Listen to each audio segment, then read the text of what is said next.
नमस्कार, स्वागत है आप सभी का हमारे ऑनलाइन यूट्यूब चैनल पर। आज हम जालोर के चौहान वंश का इतिहास प्रारंभ करेंगे। इससे पहले हमने अजमेर का चौहान वंश व रणथंभौर का चौहान वंश लिया था, जिसमें हमने जाना था पूरा अजमेर का इतिहास और रणथंभौर का इतिहास। अगर आप लोगों ने वो वीडियो नहीं देखा है तो आप हमारे डिस्क्रिप्शन बॉक्स में जाकर उन वीडियो के लिंक को क्लिक करके उन वीडियो को देख सकते हैं। आज हम जालोर का चौहान वंश प्रारंभ करेंगे। तो आइए स्टार्ट करते हैं जालोर का चौहान वंश।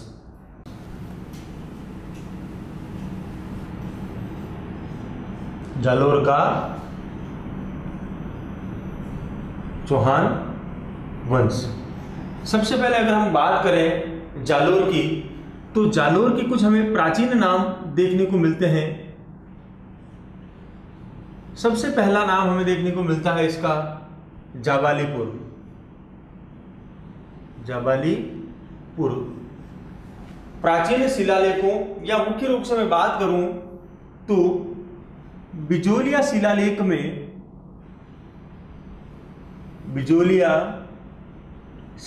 में हमें जालोर का प्राचीन नाम जाबालीपुर मिलता है।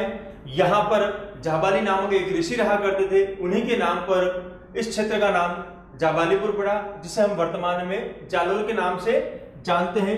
एक दूसरा नाम आता है कि इस जालोर के क्षेत्र में जाल नामक वृक्ष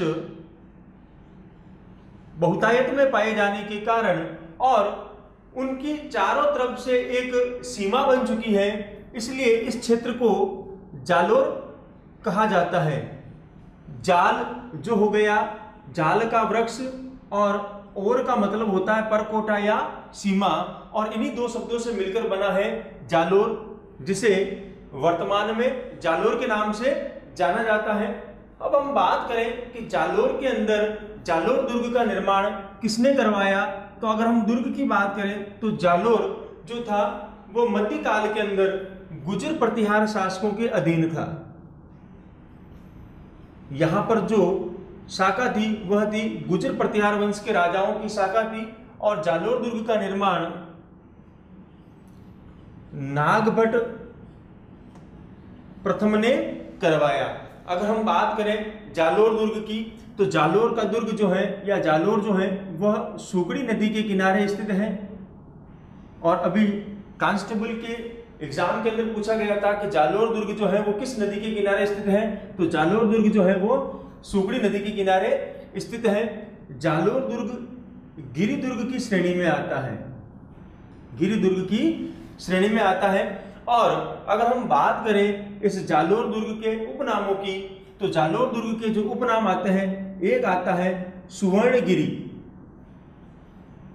सुवर्णगिरी, एक आता है कांचनगिरी, और जो तीसरा नाम मिलता है वह मिलता है सोनगिरी। और इसी सोनगिरी के नाम से यहां के शासकों को सोनगरा चौहान कहा गया। सोनगरा चौहान, यानी जालोर में जो चौहान शाखा थी वह कौन सी थी, तो वे थे सोनगरा चौहान। यहां सोनगरा चौहानों ने शासन किया था। मुस्लिम इतिहासकार हसन निजामी, जिन्होंने एक ग्रंथ की रचना की थी जिसका नाम था ताज उल मासिर, ताज उल मासिर, इस ग्रंथ से हमें जानकारी मिलती है कि जालोर का दुर्ग इतना शक्तिशाली दुर्ग था कि कोई भी मुस्लिम शासक उसे दरवाजे से जीत नहीं पाया। तो हमें इस बात से अंदाजा लग जाता है कि जालोर दुर्ग जो था वो इतना शक्तिशाली दुर्ग था। तो ये थी जालोर दुर्ग के बारे में बातें। जालोर का जो प्राचीन नाम था वो जाबालीपुर था, जिसका उल्लेख हमें बिजोलिया शिलालेख में मिलता है। यहाँ जाल के अधिक वृक्ष होने के कारण तथा इन वृक्षों की चारों तरफ से सीमा होने के कारण इसे वर्तमान में जालोर के नाम से जाना जाता है। यह सुगड़ी नदी के किनारे स्थित है।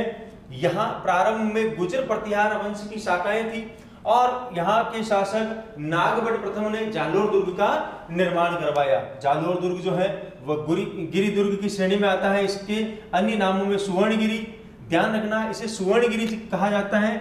स्वर्णगिरी की अगर हम बात करें तो ये जैसलमेर दुर्ग को कहा जाता है। स्वर्णगिरी, जैसलमेर दुर्ग, सुवर्णगिरी, जालोर का दुर्ग, कांचनगिरी व सोनगिरी भी कहा जाता है। और सोनगिरी के हिसाब से ही इसे यहाँ के शासकों को सोनगरा चौहान कहा जाता है। और इस दुर्ग के शक्तिशाली होने का प्रमाण हमें ताजुल मासिर में हसन निजामी बताते हैं कि दुर्ग इतना शक्तिशाली दुर्ग था कि कोई भी मुस्लिम शासक इसे मुख्य द्वार से जीत नहीं पाया। अब हम बात करते हैं कि जालोर में चौहान वंश की स्थापना किस प्रकार हुई। तो सबसे पहले बात करते हैं, पाली के अंदर एक क्षेत्र पड़ता है जिसका नाम है नाडोल, और नाडोल के उस समय चौहान शासक थे अल्हड़। अल्हड़ के छोटे पुत्र थे जिनका नाम था कीर्तिपाल। कीर्तिपाल को अल्हड़ ने 12 गांवों की जागीर दी, 12 गांवों की जागीर दी। लेकिन कीर्तिपाल जो था एक महत्वाकांक्षी शासक था। अपनी महत्वाकांक्षा को साबित करने के लिए कीर्तिपाल ने जालोर क्षेत्र पर आक्रमण कर जालोर पर अपना अधिकार कर लिया और यहां पर चौहान वंश की स्थापना की। चौहान वंश की स्थापना की। कीर्तिपाल चौहान वंश का संस्थापक बना और इसने सन 1181 ईस्वी में जालोर में चौहान वंश की स्थापना की। अब हम बात करें अगर कीर्तिपाल चौहान के बारे में, तो मुहनोत नैनसी द्वारा एक ग्रंथ लिखा गया है। मुहनोत नैनसी ये मारवाड़ के शासक जसवंत सिंह के दरबार में दरबारी कवि थे।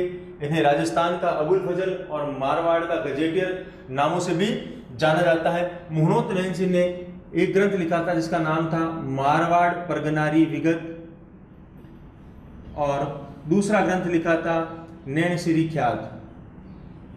नैनसिरी ख्यात।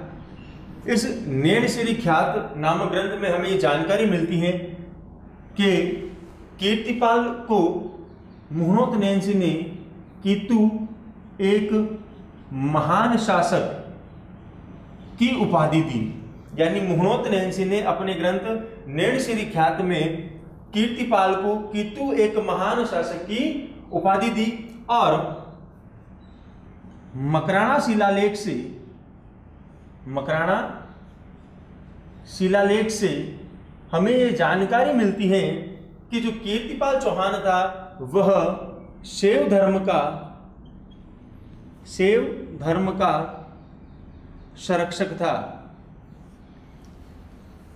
मुहनोत नैनसी ने तो कीर्तिपाल चौहान को कीतु एक महान शासक कहा, और मकराना शिलालेख से हमें जानकारी मिलती है कि कीर्तिपाल चौहान जो था वह शैव धर्म का संरक्षक था। अब हमने संस्थापक की बात कर ली कि संस्थापक तो हो गया कीर्तिपाल चौहान। कीर्तिपाल चौहान सन 1181 में इसने जालोर में चौहान वंश की स्थापना कर दी। कीर्तिपाल चौहान के बाद अगला जो शासक बना वह था समर सिंह। समर सिंह के बाद जो शासक बने वह थे उदय सिंह। उदय सिंह के बाद जो शासक बने वह थे चाचिंग देव, और चाचिंग देव के बाद जो शासक बने वह थे सामंत सिंह, और सामंत सिंह के बाद उनका पुत्र कान्हड़देव चौहान शासक बने। और यह कान्हड़देव चौहान वंश के शक्तिशाली शासकों में से एक शासक थे। अगर हम बात करें कीर्तिपाल चौहान के बाद जब समर सिंह शासक बनते हैं तो समर सिंह ने साम्राज्य विस्तार हेतु कई सारे क्षेत्रों को जीतकर अपने राज्य में मिलाया। उसके बाद उदय सिंह ने कई मुस्लिम आक्रांताओं को पराजित किया। चाचिंग देव व सामंत सिंह ने भी अपने साम्राज्य को अक्षुण्ण बनाए रखने का काम किया। और अंत में कान्हड़देव चौहान ने दिल्ली सल्तनत के सुल्तान अलाउद्दीन खिलजी के साथ युद्ध किया। यह था जालोर का चौहान वंश भाग प्रथम, जिसमें हमने जालोर के चौहान वंश के प्रारंभिक शासकों के बारे में देखा। अब हम कान्हड़देव चौहान, वीरमदेव और अलाउद्दीन खिलजी के मध्य जो संघर्ष हुआ उनके बारे में जानकारी प्राप्त करेंगे। और अगर आपने पुराने वीडियो को नहीं देखा है तो उनके लिए हमारे डिस्क्रिप्शन बॉक्स में जाकर दिए गए लिंक पर जाकर आप इन वीडियो को देख सकते हैं। इस चैनल को अधिक से अधिक लाइक करें, सब्सक्राइब करें और नोटिफिकेशन बेल को जरूर दबाएं। जो भी वीडियो हो उनके नोटिफिकेशन आप तक पहुंच सके। धन्यवाद।